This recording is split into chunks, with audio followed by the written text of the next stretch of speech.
Welcome to This Gen Z Life with Up to Us, a series about the most critical issues impacting the next generation of civic leaders. In this 10-part video series, we bring together diverse and experienced voices of experts in public service, economics, climate, and more. This series is dedicated to discussing a range of issues from civic engagement to voting, career development, diversity in economics, climate change, and more. As one of our first episodes, we're kicking off this series by tackling the critical issue of diversity in economics. Diversity within the field of economics is fundamental to ensure that the spaces that influence and dictate fiscal and monetary policy accurately represent the communities that are impacted. So I'm Gerald Daniels. I'm Associate Professor of Economics. I'm also the co-director for the AEA Summer Training Program, which is dedicated to increasing representation of underrepresented groups in the field of economics. Also, I serve on various capacities on campus. I also serve as the Associate Director of Undergraduate Studies. Diversity in economics has a multifaceted meaning. There are the basic statistics that you can look at. You can look at the number of PhDs that are awarded each year to Black and brown and other folks who are from underrepresented groups. That's one thing we can talk about. We can talk about diversity in terms of underrepresentation. That's one thing we can discuss. We know there's not enough Black economists that are coming out of PhD programs each year, and enough brown economists and female economists, so on and so forth. And secondly, which is one thing I've really been pushing really hard, is diversity amongst those in the academy and diversity amongst those in those policy institutions that are making important and pivotal decisions that affect our day-to-day lives.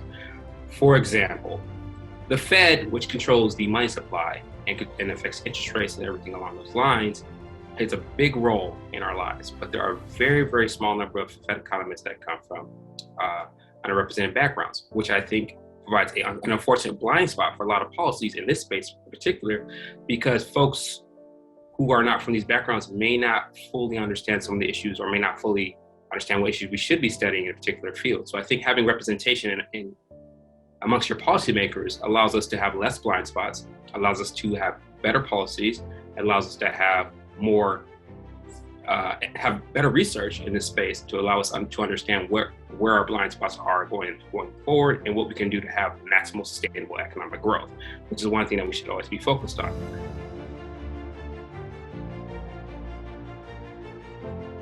So the big picture is that the policies that you hear about on the news, whether we're talking about the infrastructure projects and the new infrastructure bills that could happen, the change in tax policies, these things affect all of us, right? They will affect future opportunities, they'll affect our current opportunities. You can talk everything from the environment to childcare to education, which I spend a lot of time focusing on student debt myself.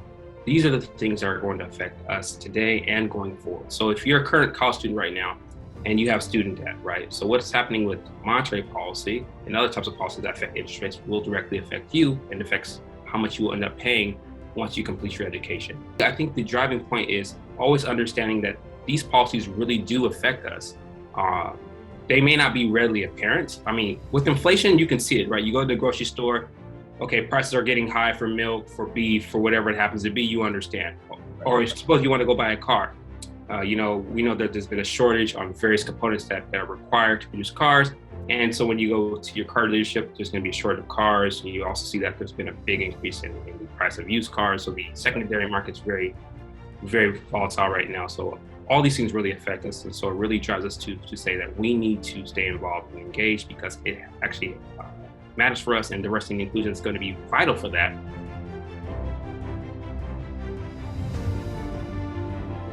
Institutions like Howard, we're a leader in this space, right?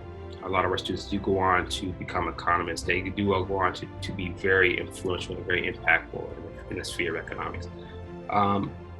Howard and other HBCUs have an outside influence on producing a number of PhDs that go on to pursue, higher levels of education in the field of economics, since we serve a lot of students of color.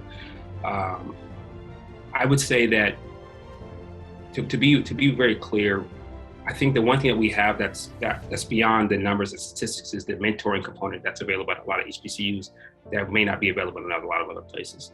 And so when you look at places like Spelman or Morehouse or Howard, for example, you see that there's a lot more time that we spend with students one-on-one, which in my opinion, it sets our students better up for success and allows them to have more of a holistic view of what they can do with their career.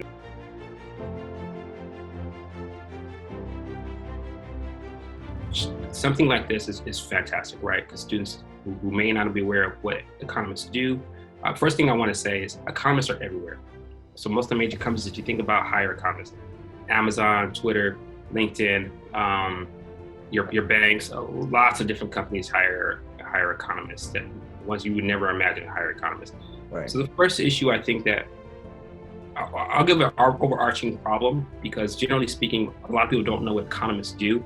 And so, let alone if you go to communities of color, where again, you're less likely potentially to meet a practicing economist, so you're less likely to really be informed about what sort of tools they use, what sort of questions they answer.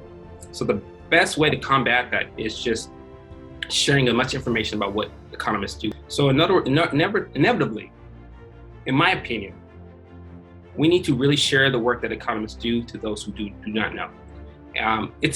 Most of us have probably never met an architect, but we know what an architect does, right? Because the information is widely shared. It's pretty clear, okay, this is what the architect works on, so on and so forth. In economics, we all know what the economy does, or we all know essentially that the economy is important to us and it affects us directly. But oftentimes we don't think, who is that person who actually is going to be influencing those policies?